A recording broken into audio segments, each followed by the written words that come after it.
وزیراعظم شہباز شریف دورہ فرانس مکمل کر کے لندن پہنچ گئے ہیں۔ ایون فیلڈ اپارٹمنٹس کے باہر میڈیا سے گفتگو بھی کی۔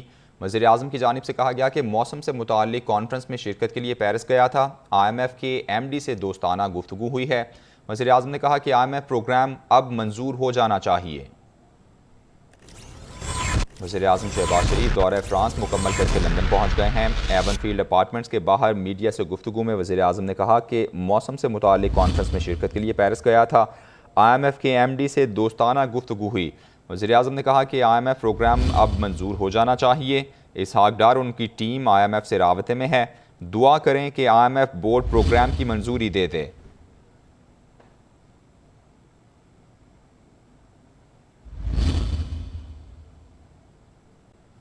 سپریم کورٹ نے سویلینز کے فوجی عدالتوں میں ٹرائل کے خلاف درخواست کی سماعت پیر تک ملتوی کر دی ہے۔ چیف جسٹس نے کہا کہ منگل تک اس کیس کا نتیجہ نکالنا چاہتے ہیں۔ بغاوت پر سویلین کا خصوصی عدالت میں ٹرائل ہو سکتا ہے۔ ملک کی سلامتی کے معاملات براہ راست آرمی کے تحت آتے ہیں۔ عدالتی کارروائی کی مزید تفصیل اسلام آباد سے آسیہ کوثر کی رپورٹ میں دیکھیے۔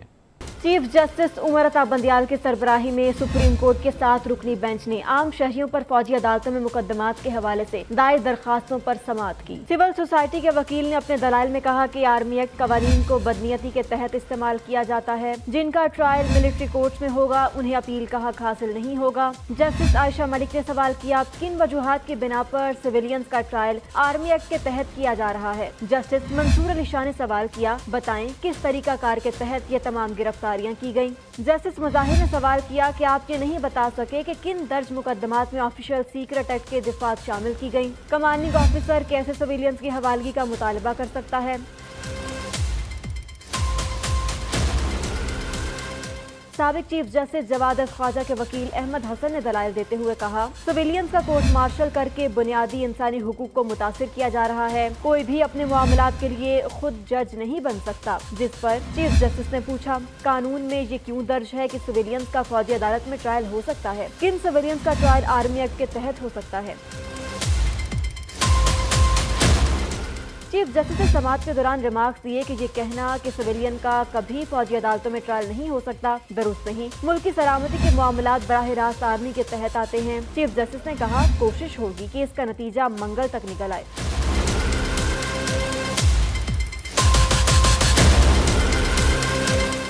اٹارنی جنرل نے گرفتار افراد کی فہرست بھی عدالت میں پیش کی اور بتایا کہ اسلام آباد پولیس کی تحویل میں کوئی شخص گرفتار نہیں۔ پشاور میں 4 لوگ زیر حراست ہیں۔ پنجاب میں MPO کے تحت 21 افراد گرفتار ہیں۔ انسداد دہشت گردی قانون کے تحت 141 افراد گرفتار ہیں۔ سندھ میں 172 افراد جوڈیشل تحویل میں ہیں۔ 345 افراد گرفتار ہوئے اور 70 رہا ہوئے۔ 102 افراد فوج کی تحویل میں ہیں۔ کوئی صحافی، وکیل، خاتون اور کم عمر فوج کی تحویل میں نہیں۔ عدالت نے کیس کی سماعت 9:30 بجے تک ملتوی کر دی۔ سابق صدر آصف زرداری کہتے ہیں کبھی کسی کو دھوکہ نہیں دیا، مسلم لیگ نون کو کیسے دے سکتا ہوں۔ ان کی جانب سے میثاق معیشت کی پیشکش بھی کی گئی۔ ایپٹما ہاؤس میں صنعتکاروں سے گفتگو میں انہوں نے کہا کہ وہ میثاق جمہوریت پر دستخط کے لیے تیار ہیں۔ عدم تحفظ کی وجہ سے پاکستانی بیرون ملک سرمایہ کاری کر رہے ہیں۔ انہوں نے کہا کہ ملک کے بہتر مستقبل کے لیے سب کو متحد ہونا پڑے گا۔ I told him, second day of the parliament, you sign a charter of economy with us. I don't care what you do to us. It doesn't make a difference. You should sign a charter of economy. But the man had no idea.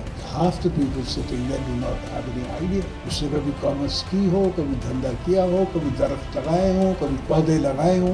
And nobody who doesn't know agriculture, because we are an agrarian society. From the days of India, Sindhu के ज़माने से, when it was called Sindhu, हम लोग agriculture Nile की तरह we were producing. So anybody who doesn't know agriculture doesn't know Pakistan. मैंने किसी को धोखा नहीं दिया तो PMLN को मैं धोखा नहीं दूंगा۔ وزیر خارجہ بلاول بھٹو زرداری کی جانب سے قومی اسمبلی سے خطاب کرتے ہوئے کہا گیا ہے کہ امریکہ میں پینٹاگون پر حملہ ہوتا تو کیا اس شخص کو چھوڑ دیا جاتا۔ وزیر خارجہ کی جانب سے قومی اسمبلی میں یہ کہا گیا کہ امریکہ میں قانون کے مطابق حملہ آوروں کو سزا دی گئی۔ 9 مئی کے بعد انہیں بار بار پیغام دیا کہ اعلان لا تعلقی کریں اور معافی مانگیں۔ اس لیڈر نے بات نہیں مانی اور اپنی پارٹی کو بند گلی میں پہنچا دیا۔ تو امریکہ میں بھی ایک پاپولسٹ سیاستدان تھا اور وہ بھی پاپولسٹ پالیٹکس کر رہا تھا मगर जब उनके यहाँ वो पॉपुलिस्ट सियासत और वो पॉपुलिस्ट सियासतदान सियासी मैदान को छोड़ के उनकी रेड लाइंस क्रॉस करना शुरू करती हैं, उनके इदारे पे हमला आवर हुए, तो फिर उन सब के खिलाफ एक्शन होना शुरू हो गया। उस रात जनाब स्पीकर जब उनका पार्लियामान पे हमला हुआ, वो साबिक सदर अमेरिका, उस वक्त अमेरिका का सदर था, उसका ट्विटर अकाउंट को बंद कर दिया गया, उसका फेसबुक अकाउंट को बंद कर दिया गया। वो किसी भी सोशल मीडिया प्लेटफॉर्म पे अपना राय शेयर नहीं कर सकता।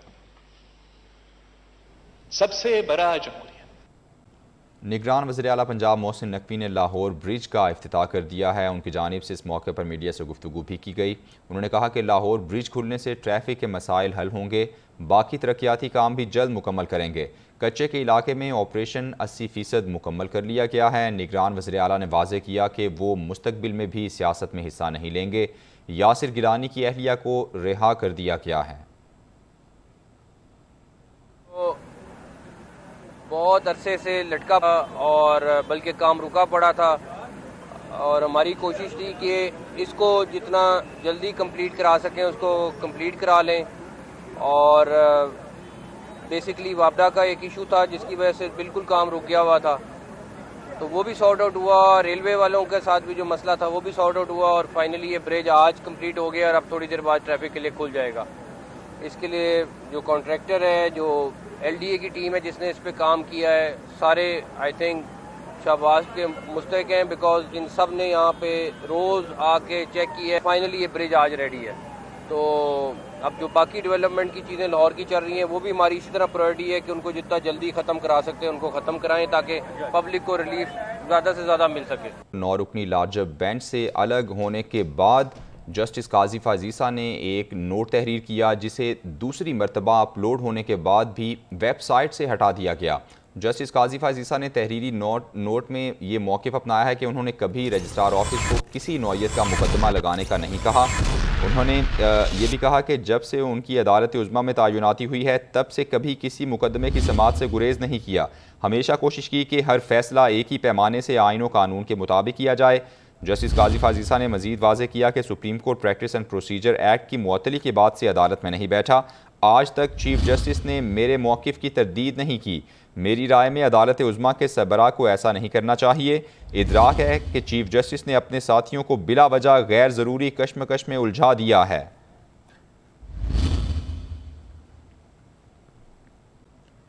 कोट लखपत जेल लाहौर में कैद खदीजा शाह से अमरीकी वफ़द की मुलाकात हुई है। ज़राए के मुताबिक खदीजा शाह से अमरीकी वफ़द की मुलाकात तकरीबन 1 घंटा जारी रही।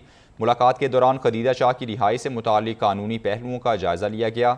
वज़ीर दाखिला ने अमरीकी काउंसिल जनरल को खदीजा शाह तक रसाई की इजाज़त दी थी। खदीजा शाह पर 9 मई को जलाओ घिराव और लोगों को उकसाने का मुकदमा दर्ज है। मुल्क भर में गर्मी बढ़ते ही लोड शेडिंग का दौरानिया भी बढ़ा दिया गया है। दिन रात बिजली की बंदिश की वजह से शहरी बिलबिला उठे हैं। घंटों की लोड शेडिंग ने आवाम की जिंदगी अजाब बना दी है। इस्लामाबाद से रिपोर्ट देखिए। मुल्क भर में सूरज आग उगलने लगा, गर्मी जानियां भी शुरू हो गई, जिससे शहरी बिलबिला उठे। सूरज ने आंखें क्या दिखाई, बिजली का शॉर्टफॉल 7000 मेगावाट से ज्यादा हो गया। एलानिया हो या गैर एलानिया, बस हर तरफ लोड शेडिंग ही चल रही है। शहरी कहते हैं कि महंगाई का अजाब कम था, जो जानलेवा गर्मी में लोड शेडिंग का दौरानिया भी बढ़ा दिया गया। ज़राए पावर डिवीजन के मुताबिक मुल्क में बिजली का शॉर्टफॉल 7800 मेगावाट तक पहुँच गया। बिजली की मजमूई पैदावार 19100 मेगावाट है। मुल्क भर में बिजली की तलब 26900 मेगावाट है। शहरी इलाकों में लोड शेडिंग का दौरानिया 6 से 8 घंटे, देही इलाकों में लोड शेडिंग का दौरानिया 10 से 12 घंटे तक जा पहुंचा है। आगे बढ़ें और आपको अपडेट करें। मुल्क में बदतरीन लोड शेडिंग का मामला कौमी असम्बली तक पहुंच गया है, जबकि नूर आलम खान की जानिब से कहा गया है कि बिजली महकमा बंद करता है और गालियां हमें पड़ती हैं।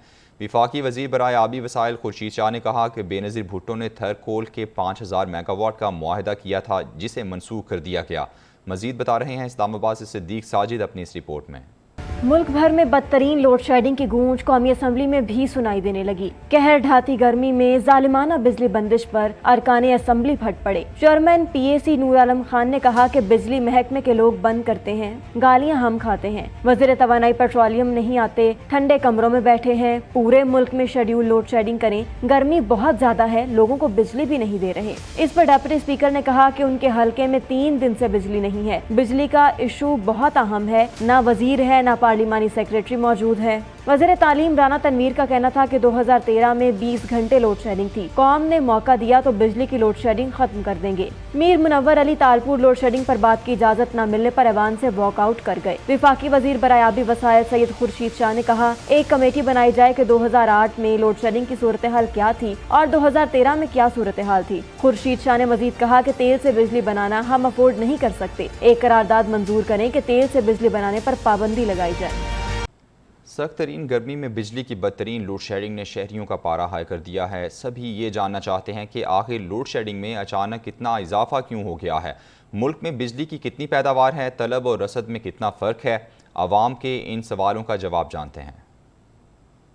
मुल्क भर में बदतरीन लोड शेडिंग जारी है। कई सवालात ने जन्म लिया है। सबसे अहम और पहला सवाल तो ये है कि मुल्क में बिजली की तलब कितनी है, जिसका जवाब है कि कुल तलब 28,750 मेगावाट है। दूसरा सवाल, इस वक्त मुल्क में बिजली की सप्लाई कितनी है, इसका जवाब है बिजली की मजमूई पैदावार 20,540 मेगावाट है और शॉर्टफॉल 8,210 मेगावाट है। तीसरा सवाल, बिजली किन किन जराए से और कितनी हासिल की जा रही है, तो इसका जवाब है कि पन बिजली की पैदावार 8,210 मेगावाट, निजी शोबे के बिजली घरों से पैदावार 7,300 मेगावाट, सरकारी थर्मल पावर प्लांट से पैदावार 570 मेगावाट, विंड पावर प्लांट से पैदावार 1200 मेगावाट, सोलर बिजली घरों से पैदावार 120 मेगावाट, बगास से पैदावार 150 मेगावाट और न्यूक्लियर पावर प्लांट्स की पैदावार 3,200 मेगावाट है। चौथा सवाल, हमारे पास बिजली बनाने की कितनी सलाहियत है? जवाब है कि ये सलाहियत 33,000 मेगावाट से जायद है। पांचवा सवाल उठता है कि क्या हम अपनी पूरी सलाहियत के मुताबिक बिजली बना रहे हैं, जिसका जवाब है अगर मुकम्मल सलाहियत को बरूए कार लाया जाए तो जो बिजली बनेगी वो महंगी पड़ेगी, जिससे नेपरा भी मंजूर नहीं करेगा। छठा सवाल जहन में आता है कि बिजली का शॉर्टफॉल क्यों आ रहा है? जवाब है ये बिजली की तलब और रसद में फर्क की वजह से है। गर्मी बढ़ने से तलब भी बढ़ जाती है मगर रसद वही रहती है। सातवां सवाल होता है कि बिजली की लोड शेडिंग की असल वजूहात क्या हैं? जवाब सुनिए, गैस न होने पर LNG पर चलने वाले कारखाने और निजी थर्मल पावर प्लांट्स मुकम्मल फाल नहीं हैं। फिर निजी थर्मल पावर प्लांट से बिजली भी महंगी मिलती है। LNG भी शॉर्ट थी, साइक्लोन की वजह से FSRU नहीं पहुंच रहे थे। इस वजह से भी कुछ दोहरी सलाहियत के हामिल पावर प्लांट्स जो LNG और डीजल या फर्नेस ऑयल पर चल रहे थे बिजली नहीं बना सके। कल जहाज पहुंच गए हैं। आज नई गैस LNG निजाम में दाखिल हो जाएगी, जिससे हफ्ते और एतवार से बिजली की पैदावार 1,500 मेगावाट तक बढ़ जाएगी। मजीद ये कि तलब में इजाफा ना हुआ तो लोड शेडिंग का दौरानिया भी कम हो जाएगा। वज़ीर-ए-आज़म शहबाज शरीफ की ग्लोबल फाइनेंसिंग पैक्ट समिट के मौके पर दूसरे रोज़ भी आलमी रहनुमाओं से मुलाकातें हुईं। वज़ीर-ए-आज़म ने चीनी हम मनसब, जर्मन चांसलर, यूरोपीय कमीशन की सदर और इस्लामी तरक्याती बैंक के सदर से अलग अलग मुलाकातें की। आइए तफसील जानते हैं। फ्रांस के दारुल हुकूमत पेरिस में ग्लोबल फाइनेंसिंग पैक्ट समिट का इनेकाद। वज़ीर-ए-आज़म शहबाज शरीफ ने इस मौका पर दूसरे रोज भी आलमी रहनुमाओं और बैनुल अक़वामी मालियाती इदारे के सरबराहान से मुलाकातें की। वज़ीर-ए-आज़म शहबाज शरीफ और चीन के वज़ीर-ए-आज़म ली कीचियांग की मुलाकात में CPEC समेत 2 तरफ़ा ताल्लुकात पर बातचीत हुई। वज़ीर-ए-आज़म ने पाकिस्तान की जोग्राफियाई सालमियत के लिए चीन की हिमायत का शुक्रिया अदा किया। वज़ीर-ए-आज़म ने चीनी हम मनसब को दौरे पाकिस्तान की दावत दी, जो उन्होंने कबूल कर ली। वज़ीर-ए-आज़म शहबाज शरीफ ने जर्मन चांसलर से मुलाकात में 163 मिलियन यूरो की मुआवनत पर शुक्रिया अदा किया। दोनों ममालिक में तजारत, सरमायाकारी, तवानाई समेत मुख्तलिफ शोबों में ताउन बढ़ाने पर इत्तेफाक किया गया। वज़ीर-ए-आज़म शहबाज शरीफ ने यूरोपीय कमीशन की सदर से भी मुलाकात की। इस मौका पर वज़ीर-ए-आज़म ने कहा कि पाकिस्तान में GSP+ पर मजबूत सियासी अज़म मौजूद है। वज़ीर आज़म शहबाज शरीफ से ब्राज़ील के सदर ने मुलाकात की। वज़ीर आज़म ने दिफा समेत दीगर मामलात में ब्राज़ील के ताउन को सराहा। वज़ीर आज़म से इस्लामी तरक्याती बैंक के सदर मोहम्मद अल जासिर ने भी मुलाकात की। वज़ीर आज़म ने अपनी ट्वीट में कहा कि आलमी बरादरी शर्म उल शेख में COP27 में किए गए वादों पर अमल करे। वफाकी वज़ीर दाखिला राना सनाउल्लाह कहते हैं मौजूदा बहरान में एक वजह अदालतों का इंसाफ ना करना है। सीनियर तरीन जज ने बेंच को गैर आइनी और गैर कानूनी करार दे दिया है। 2 सीनियर वकला पटिशन दायर करने से पहले चेयरमैन PTI से मिले। उन्होंने कहा कि अंदेशा है कि इस बेंच का फैसला भी 14 मई के इलेक्शन के फैसले से दो चार ना हो। मज़ीद तफसीलात इस रिपोर्ट में देखिए। वज़ीर दाखिला राना सनाउल्लाह की कौमी असम्बली में इजहार ख्याल के दौरान अदलिया पर तनकीद। मौजूदा बहरान को अदालतों का इंसाफ ना करने की वजह करार दे दिया। राना सनाउल्लाह ने फौजी अदालतों में सिविलियन के ट्रायल्स के खिलाफ दरखास्तों पर समाअत से मुताल्लिक कहा कि दोनों सीनियर वकला अपनी इनिंग्स खेल चुके हैं। दोनों मेंबरान ने जमान पाक में फितने से मुलाकात की। पिटीशन दायर करने से कबल दोनों सीनियर वकला चेयरमैन PTI से मिले। इसके बाद ये दोनों वकला चीफ जस्टिस से मिले। इस पिटीशन को दायर करने से पहले ये दोनों सीनियर वकला साहबान फितने को जमान पाक लाहौर में जो है ये मिले हैं और उसके बाद ये चीफ जस्टिस ऑफ पाकिस्तान को मिले और उसके बाद जो है ये जो है वो पेशरफ्त हुई है। वफाकी वज़ीर दाखिला ने कहा कि नामजद चीफ जस्टिस ने कहा कि ये बेंच गैर कानूनी है, मगर बेंच फिर भी बाजिद है और फैसले करने को तैयार है। सीनियर तरीन जज ने बेंच को गैर आइनी और गैर कानूनी करार दिया। अंदेशा है कि इस बेंच का फैसला भी 14 मई के इलेक्शन के फैसले से दो चार ना हो। एक ऐसी अदालत जिसके ऊपर उसी अदालत के सीनियर तरीन जजेस ने इतराज किया है, उसे अदालत मानने से इनकार किया है, उस बेंच की तश्कील को गैर आइनी और गैर कानूनी करार दिया है, उसका फैसला भी जो है वो 14 मई के पंजाब में इलेक्शन जैसे जो है वो किस्मत से जो है वो दो चार ना हो। राना सनाउल्लाह ने मजीद कहा कि हमारे बहरान से ना निकलने की एक वजह अदालतें और जज साहिबान का इंसाफ ना करना है। अदालतें या जजेस इन लॉज का शिकार हैं या वो सियासत कर रहे हैं। कहीं मदर इन लॉ का मामला है तो कहीं सन इन लॉ का मामला है।